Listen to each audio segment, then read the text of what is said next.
काशिफ, आपने बड़ा तफसील से सारी चीज़ें बताई हैं। आप क्योंकि साहब ज़रा क्लोजली इन चीज़ों को मॉनिटर कर रहे हैं, अगर देखा जाए खान साहब के पिछले साल से अप्रैल के महीने से, मैं आपका एक इस पर ओवरव्यू चाह रहा हूँ। खान साहब के जो फैसले थे, आप उनको कैसे देखते हैं कि उन्होंने पहले आके आके कौमी असम्बली तोड़ी, फिर अपनी हुकूमत तोड़ी, फिर उसके बाद वो आगे इस्तीफ़े दे के बाहर आ गए जब उनको अदालत ने उनको रिस्टोर किया असम्बली को, फिर पंजाब असम्बली तोड़ी, फिर KP के तोड़ी। अब उनको इलेक्शन नहीं मिल रहे और अब उनकी तमाम पार्टी मुश्किल में है, खुद भी मुश्किल में है। तो अब खान साहब कहते हैं कि जनाब नहीं, मैंने वापस पार्लियामेंट जाना है, फिर वहाँ पे इस्तीफे ले ये अपने वापस लेने के लिए पहुँच गए। अब कहते हैं नहीं, यहाँ पर भी हम नहीं रुकेंगे, अब हम जेल जाएंगे सारे। तो how do you view that कि एक बड़े पॉलिटिशियंस को, जिनकी इतनी बड़ी पार्टी है, ये जो सारे फैसले किए हैं, तो आपको लगता है कि सारी चीज़ें अगर उन्होंने ठीक की, उनके अंदर कहीं पर सेल्फ अकाउंटेबिलिटी भी होगी कि यार हमने एक पेस रख दिया और कहीं पे हम थोड़ा सा बैठ के रेस्ट करने को तैयार नहीं है, बिल्कुल एक होता ना, एक उस पैक्ड एक उसके एक्शन में जा रहे हैं। अब वो सारे कहते हैं कि हम तो उसमें जेल में जाएंगे, पार्लियामेंट से निकल गए, घर से भी निकल गए, अगला ठिकाना वो कहते हैं हम जेल में बैठेंगे। रोहन साहब, इसका जवाब देने से पहले मैं एक वाकया आपको सुनाता हूँ। ये बड़े सीनियर एक PTI के लीडर है KP से, उन्होंने मुझे बात कही जब 25 मई को इमरान खान साहब आ रहे थे। अब टॉकिंग टू बात हो रही थी क्या होगा कैसे होगा, तो फैसलों की बड़ी बात होगी। तो मुझे एक वाक्य सुना है, उन्होंने कहा जिस दिन इमरान खान साहब ने और PTI ने फैसला किया कि असेंबली से इस्तीफे देने, मुझसे कहा गया, या जाहिर है पहले चंद लोगों में उनसे कहा गया कि आप अपना मशवरा दें। उन्होंने कहा जो इमरान खान साहब कह रहे हैं ठीक है, मैं उनके साथ। जब वो इजलास खत्म हुआ तो हम बाहर निकले, मुझसे बहुत से सीनियर लोगों ने आके कहा ये आपने क्या किया, आपको व्यू देना चाहिए था। जाहिर है बहुत से लोगों का ख्याल था कि असेंबली से नहीं बाहर आना चाहिए जी। उन्होंने कहा देखें जी, मैं एक पिछले 10, 12, 15 साल जितने अरसे से भी इमरान खान साहब के साथ हूँ, मैंने एक चीज देखी कि इमरान खान जो करता है आखिर में जाके वो फैसला ठीक हो जाता है। तो मैंने उससे लड़ना छोड़ दिया। हम अपनी पॉलिटिक्स अप्लाई करते हैं, हम अपनी logic apply, political experience apply करते हैं, बस वो जो करता है वो ठीक हो जाता है। ये मैं आपको कोट अनकोट वाक्य बता जो उन्होंने मुझे सुना। अब आ जाए जरा फैसलों के ऊपर, किसी भी पॉलिटिकल पार्टी के फैसले। देखिए फैसला ठीक है या गलत है वो तो हाइंडसाइट में हम फैसला करते हैं। जब किसी वक्त हमें कोई फैसला गलत लग रहा है, फॉर एग्जाम्पल जिस दिन असेंबली तोड़ने का फैसला हुआ, कुछ दोस्तों को मैंने फोन किया PTI के, उन्होंने वो किसी के घर बैठे थे, किसी नए वो एक साबिक वजीर के, ये किस किस्म का फैसला है? आप इतनी साइजेबल चंक ऑफ अपनी सीट कैसे छोड़ सकते हैं कौमी असेंबली? कौमी असेंबली एक फोरम है, जैसा हमारा हमेशा से होता है कि एक बड़ा अहम फोरम है, इसको बड़े अच्छे तरीके से ऑपोजिशन से इस्तेमाल कर सकती है। और ये बात उस वक्त हुई, मेरा ये व्यू था कि नहीं होना चाहिए, लेकिन उसके बाद जब आपने देखा उसी रात को हम उधर बैठे थे, मुझे याद है रमजान था, तारी उधर ही बैठे बैठे सारों ने फैसला किया तारी इधर ही करते हैं। और तारी के बाद लोगों ने वीडियोस देखनी शुरू की कि किस तरह लोग पाकिस्तान पूरे में मुख्तलिफ बड़े शहरों में बड़े साइजेबल नंबर से बाहर आ गए, जो कि बड़ा अनएक्सपेक्टेड था सारों के। तो ये जिस तरीके से बाद में देखें आप, मैं तो ये बड़े क्लियरली कहता हूँ कि जब इमरान खान साहब हुकूमत में उनका आखिरी दिन था, वो एक बड़े गैर मकबूल पार्टी बन गए। लेकिन आप ये देखें कि अगले चंद महीने में, 2-3 महीने के अंदर अंदर वो became the most popular political party इन पाकिस्तान।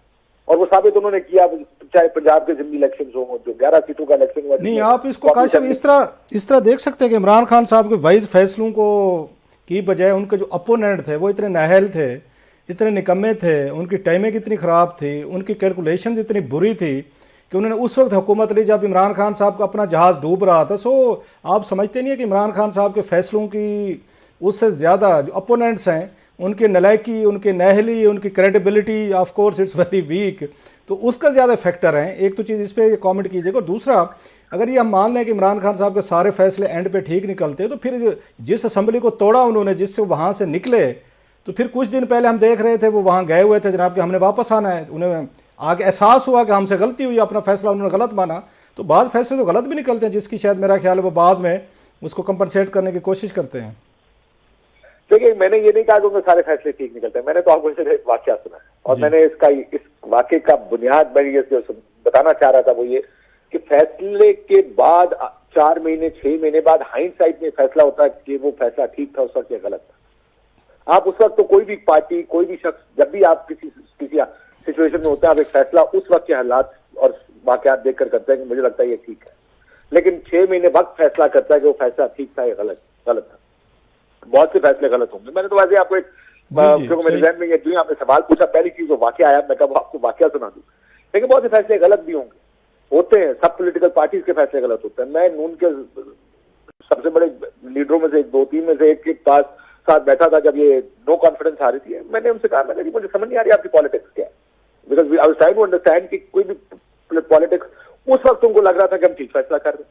उनका ख्याल था इमरान खान अनपॉपुलर हो गया, इस वक्त अगर गिरा देंगे तो दोबारा उठ नहीं सकेगा, उसके बाद हम सारे होंगे और हम भी हुकूमत करेंगे बाद में इलेक्शन के अंदर। अगर उस वक्त वो इलेक्शन करवा देते तो एक अच्छी अक्सरियत के साथ शायद आ सकते थे, मुमकिन होता कि वो जीत जाते। लेकिन वक्त ने ये फैसला किया कि उनका वो फैसला उस वक्त का गलत फैसला था। इमरान खान साहब के बहुत से फैसलों को देखकर आप कह सकते हैं, मैंने आपको कहा नेशनल असेंबली से इस्तीफों का फैसला मुझे तो समझ नहीं आया था उस वक्त कि क्यों कर रहे हैं वो। उस पर जूरी स्टिल आउट किए, वो उनको एक वक्ती फायदा मिल सकता था असेंबली में वापस जाने का, कि अगर वो एतमाद का वोट लेने का कहें शहबाज शरीफ साहब को और वहां पर एक पार्टी अलहदा हो जाए, तो कम से कम जो मुनहरिफ अरकान है तहरीक इंसाफ के, वो नहीं वोट डाल पाएंगे, क्योंकि ये अपना पार्लिमानी लीडर बदल सकते हैं। आपको याद हो, आई एम सॉरी आपकी बात कर रहा हूँ, जावेद चौधरी साहब के कॉलम में जो हमने पढ़ा, यही मशवरा तो उनको जनरल बाजवा साहब ने दिया था कि एक्सीलेंसी अभी मैच ओवर नहीं हो, पहला मैच है, टेस्ट बाकी है, आप ये पार्लियामेंट से इस्तीफा ना दें, कल को आपकी हुकूमत भी बन सकती है। सो उनको 6-8 महीने बाद जो जनरल बाजवा साहब का उनको मशवरा था इमरान खान साहब को, वो तो ठीक था फिर, और उसलिए वो वापस भी गए पार्लियामेंट में अपने इस्तीफे वापस लेने के लिए। देखिए, मैंने जो आपको वाकया सुना है कि मैं तहरीक इंसाफ के साबिक वफाकी वुज़रा से, जब हम बहुत सारे वुज़रा वहां बैठे थे, मेरा नहीं ख्याल, मेरा ख्याल ज्यादा लोग इस बात से इत्तेफाक कर रहे थे कि इस्तीफे देने का फैसला गलत। तो ये खाली जनरल बाजवा नहीं थे, पार्टी के अंदर एक बहुत साइजेबल चंक था जिसका ख्याल था कि हमें इस्तीफे नहीं देने चाहिए कौमी असेंबली। लेकिन क्योंकि आपको पता पाकिस्तानी पॉलिटिकल पार्टीज किस तरह काम करती हैं, अगर खान साहब ने फैसला कर लिया था तो फिर सारों को फैसले की पर चलना भी था। लीडरशिप फैसले करती है ना, आपने कितने बार देखा कि ये इख्तियार हमने लीडर के हाथ में दे दिया। हर बड़े फैसले के बाद एक सीसी की मीटिंग होती है कोई भी पॉलिटिकल पार्टी, और वो कहता है कि ये फैसले का इख्तियार हमने लीडर के हाथ में दे दिया, और लीडर अकेले ही फैसला करता है कि मैंने क्या करना। इस केस में भी इमरान खान साहब का फैसला था, लेकिन पार्टी उससे बंद कमरों में डिसएग्री कर रही थी, लेकिन ज़ाहिर है वो कुछ कर नहीं सकते थे। तो ये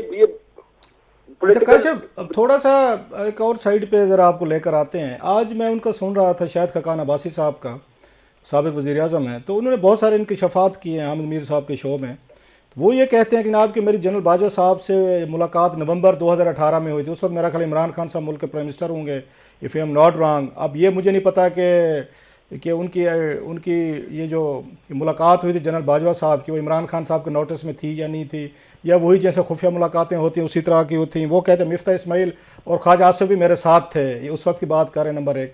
दूसरा वो ये कह रहे हैं कि जनाब के जनरल बाजवा साहब जो हैं वो एक्सटेंशन लेना चाहते थे। अब ये शायद खकान अब्बासी साहब से coming from him it means a lot. अब तक तो एक उसमें थी ना, सोर्सेस से हम सुन रहे थे, आपने कहा, मैंने कहा, किसी ने कहा, जी फलां ने कहा।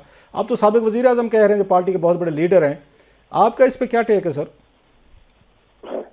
देखिए जी, मैं जो नून लीग वालों से बात हुई जिस वक्त सारे लंदन जा रहे थे बार बार, तो सब कह रहे थे कि एक्सटेंशन में बात हो रही है। शायद साहब को ये भी बताना चाहिए था जब उन्होंने कहा कि मियां साहब के बाद मैं सबसे ऊंची आवाज था कि एक्सटेंशन नहीं होनी चाहिए, तो ये भी बता देते कि कौन कौन सी आवाज थी जो कह रही थी कि एक्सटेंशन होनी चाहिए और दे दे एक्सटेंशन। ट्रू। उसमें उस वक्त के वजीर आजम साहब क्या फरमा रहे थे, क्योंकि देखिए तो नवंबर का मामला है ना, एक्सटेंशन तो नवंबर का काम है।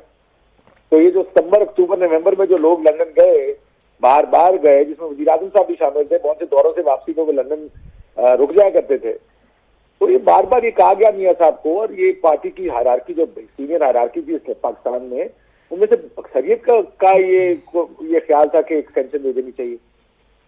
मुझे लगता है कि जो बाजवा साहब की मुलाकातें हुई इमरान खान साहब से, और बाद में इमरान खान साहब ने एक्सटेंशन का जो कहा कि बाजवा साहब को अप्रैल तक चला ले, 6 महीने की एक्सटेंशन कर दें, उधर से भी थोड़े से मामला खराब हुए कि फिर एक्सटेंशन नहीं देनी चाहिए। लेकिन मियां साहब का आपको पता ही है, पुराना व्यू है ये कि एक्सटेंशन नहीं देनी किसी को। वो लास्ट टाइम भी राहील शरीफ साहब के केस में एक्सटेंशन की बड़ी कोशिश की गई, उन्होंने एक्सटेंशन देने से इनकार किया।